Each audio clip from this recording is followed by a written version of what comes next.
المشاهدون الأكارم، طبتم وطابت أوقاتكم أينما كنتم بكل خير. نشرة الأخبار نقدمها لكم من تلفزيون دولة إريتريا. سهل لحاب بالعناوين.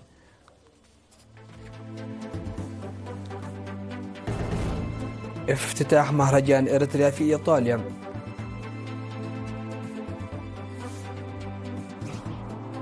سيمينارات للمرأة في إقليم شمال البحر الأحمر.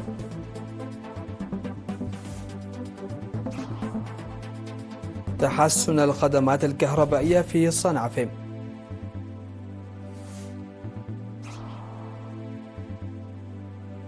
اتفاق سلام بين رواندا والكونغو الديمقراطية ينهي صراعا 30 عاما. بكين تؤكد توقيع اتفاق تجاري مع واشنطن وتكشف عن بعض تفاصيله. وترامب يعلن إنهاء المفاوضات التجارية مع كندا فورا. أهلا بكم إلى تفاصيل النشرة. افتتح سفير إريتريا في إيطاليا السيد الفسحسيان بيطرس مهرجان إريتريا السنوي في إيطاليا لعام 2025، وذلك في مدينة ميلانو تحت شعار خطنا درعنا المنع، وبمشاركة عدد كبير من الإريتريين وأصدقاء إريتريا. يتضمن المهرجان المنظم يومي 28 و29 من يونيو معرضا للصور ومناشط ثقافية وفنية وعرض أزياء للقوميات الإريترية وسيمينار وبرامج أخرى. كما سينظم عرضا لمسيرة التعليم في البلاد وتنمية القدرات البشرية وانتشار وإيصال الخدمات التعليمية. وسيشهد المهرجان الذي يركز على الأجيال الحديثة سيركز على إحياء حفلات فنية للفرقة الفنية التي ذهبت من إريتريا. عقدت رئيسة الاتحاد الوطني للمرأة السيدة تخاتس ميكائيل سيمينارات للمرأة في مديريات نأفا وأدوبحة وأفعبت، وقدمت في السيمينارات التي عقدت في الفترة من 24 إلى 27 من يونيو شرحا وافيا عن تاريخ المرأة عامة والمرأة الإريترية خاصة، والتضحيات التي قدمتها للوصول إلى المستوى الحالي من التطور والمستوى الذي يجب الوصول إليه مستقبلا مع تحدياته.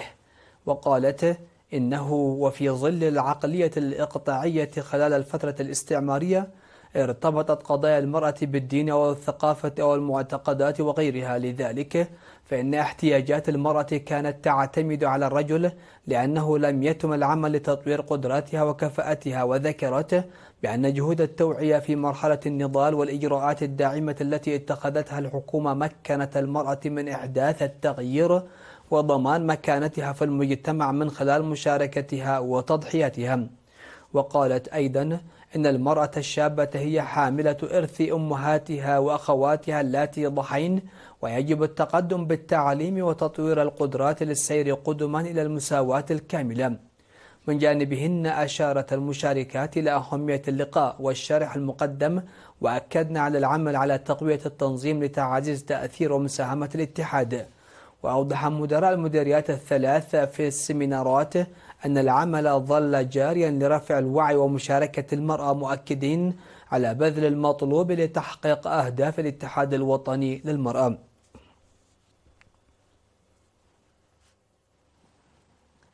أفاد سكان مدينة صنعاء في أن خدمات الطاقة التي يتلقونها تحسنت لاستفادتهم من شبكة الكهرباء الوطنية.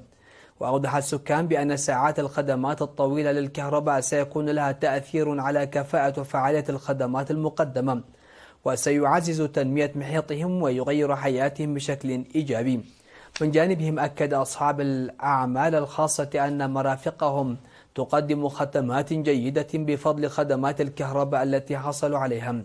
وذكر مسؤول وحدة مراقبة القانون والنظام في مدينة صنعاء في السيد هابتون بين، ذكر أن نقص الكهرباء كان العقبة الرئيسية أمام التنمية، وحث أصحاب الأعمال على الاستفادة من هذه الفرصة لتحقيق أقصى قدر من التطور والتنمية لمدينتهم. عقدت ورشة عمل يوم 25 من يونيو في مديرية ميعين لحل مشكلة انخفاض المشاركة في التعليم عامة والمرأة خاصة. وركزت الورشة التي حضرها ممثلو الشعب ومدراء المدارس ومسؤول المكاتب الحكومية والجبهة على تحديد أسباب مقاطعة الطلاب للتعليم والخطوات التي يجب اتخاذها لمعالجتها.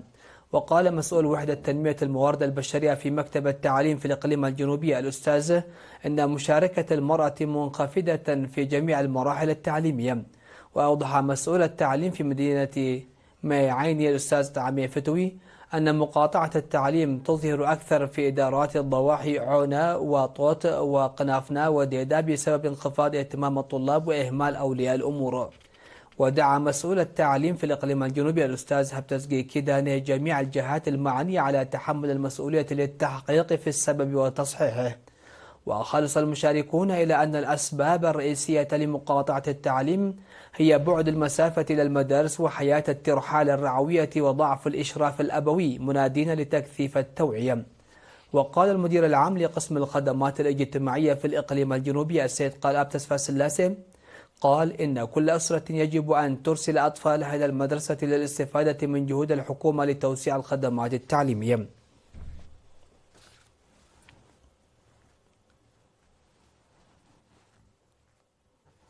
تلقى 146 طالبا من بينهم 90 طالبة من كلية أوروتا للطب والعلوم الصحية دورة تدريبية مهنية من 3 أشهر إلى 5 أشهر.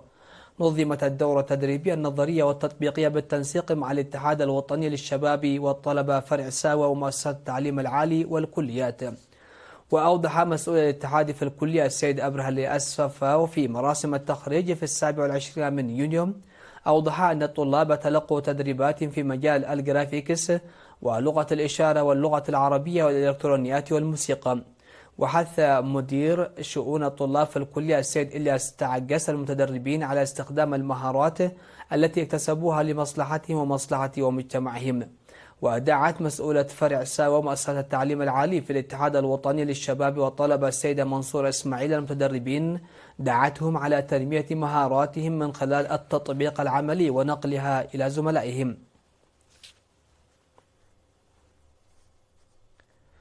استشهد في 27 من يونيو المناضل تولد الدرار عن عمر يناهز 75 عاما جراء مرض ألم به.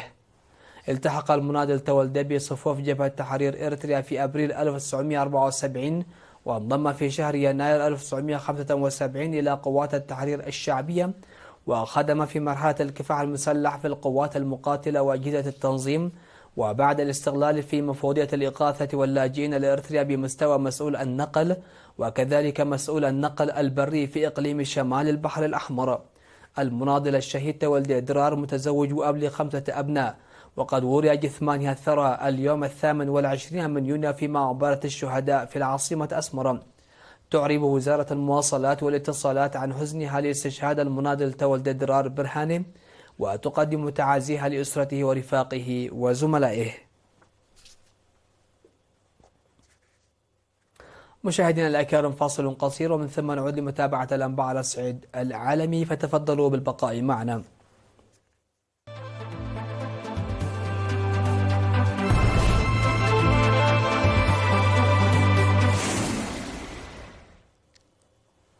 أهلا بكم إلى تفاصيل الأنباء العالمية. وقعت رواندا وجمهورية الكونغو الديمقراطية اتفاق سلام بوساطة أمريكية وقطرية في واشنطن، مما عزز الآمال في إنهاء القتال الذي استمر نحو 30 عاما وأسفر عن مقتل الآلاف وتشريد مئات آلاف آخرين منذ بداية العام. ويمثل الاتفاق انفراجة في المحادثات التي أجرتها إدارة الرئيس الأمريكي دونالد ترامب، التي تهدف أيضا إلى جذب استثمارات غربية بمليارات الدولارات إلى منطقة غنية بالتنتالوم والذهب والكوبالت والنحاس والليثيوم ومعادن أخرى. وفي احتفال حضره وزير الخارجية الأمريكي ماركو روبيو بمقر الوزارة، وقع وزيرا خارجية البلدين على الاتفاق الذي يتعهدان فيه بتنفيذ اتفاق عام 2024 الذي يقضي بانسحاب القوات الرواندية من شرق الكونغو في غضون 90 يوما، وفقا لنسخة وقعها بالأحرف الأولى فريقان فنيان الأسبوع الماضي. وجاء في هذا الاتفاق أن البلدين سيطلقان أيضا إطارا للتكامل الاقتصادي الإقليمي في غضون 90 يوما.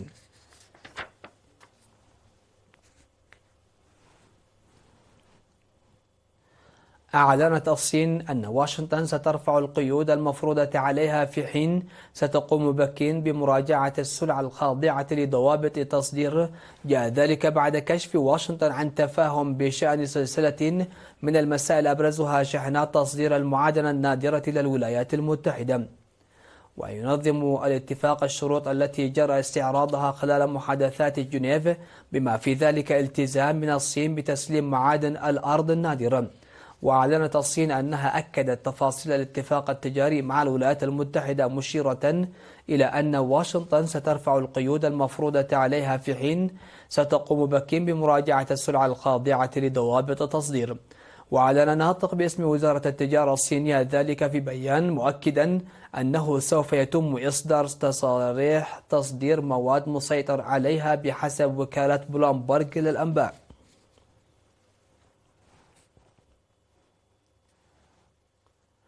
أعلنت الولايات المتحدة الأمريكية إنهاء المفاوضات التجارية مع كندا فورا، مشيرا إلى أن ضريبة الخدمات الرقمية في البلد المجاور. وأضاف أن أوتاوا ستعرف معدل التعرفة الجمركية الذي سيفرض عليها في غضون أسبوع. وقال الرئيس الأمريكي أن كندا ستكتشف قريبا الضريبة التي يتعين عليها دفعها لممارسة الأعمال التجارية في الولايات المتحدة، واصفا التعامل مع جارة بلاده الشمالية بأنه صعب للغاية. من جانبه قال مارك كارني رئيس وزراء كندا عقب تصريحات ترامب إن بلاده ستواصل إجراء مفاوضات معقدة مع واشنطن. وسبق أن اعترضت واشنطن على ضريبة الخدمات الرقمية الكندية وطلبت إجراء محادثات لتسوية النزاع بشأن هذه المسألة العام الماضي. في الخبر الأخير، قضى 24 شخصا نصفهم من الأطفال في فيضانات اجتاحت منطقة الشمال غرب باكستان الجبلية بسبب الأمطار الغزيرة مع بداية فترة الأمطار الموسمية، حسب ما ذكر مسؤولون في إدارة الطوارئ. وأفاد تقرير صدر عن وكالة إدارة الكوارث في إقليم خيبر بختون أنه خلال 24 ساعة الماضية أودت الفيضانات المفاجئة وانزلاقات التربة ب11 شخصا، بينهم 4 أطفال و3 نساء، في حين جرح 6 آخرون. وأضاف التقرير أن 10 من القتلى كانوا في وادي سوات، حيث جرفت فيضانات عائلات على ضفة نهر بحسب وسائل إعلام محلية. وأوضح تقرير وكالة الإغاثة من الكوارث أن الفيضانات في الإقليم ألحقت أضرارا ب56 منزلا، دمرت 6 منها بالكامل.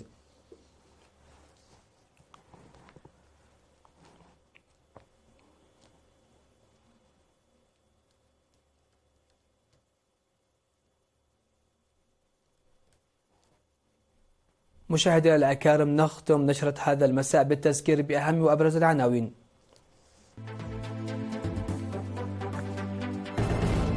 افتتاح مهرجان إريتريا في إيطاليا.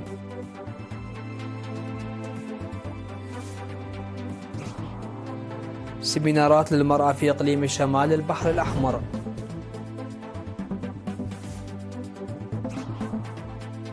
تحسن الخدمات الكهربائية في صنعاء.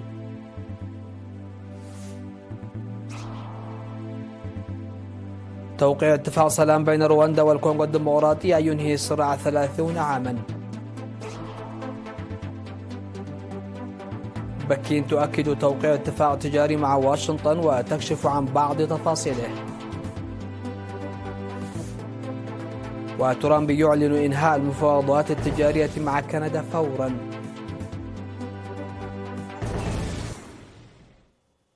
سادتي سيدات، هكذا نكون قد وصلنا وياكم إلى نهاية نشرة هذا المساء. هذه تحيات وتحيات الفريق العامل، والسلام عليكم ورحمة الله.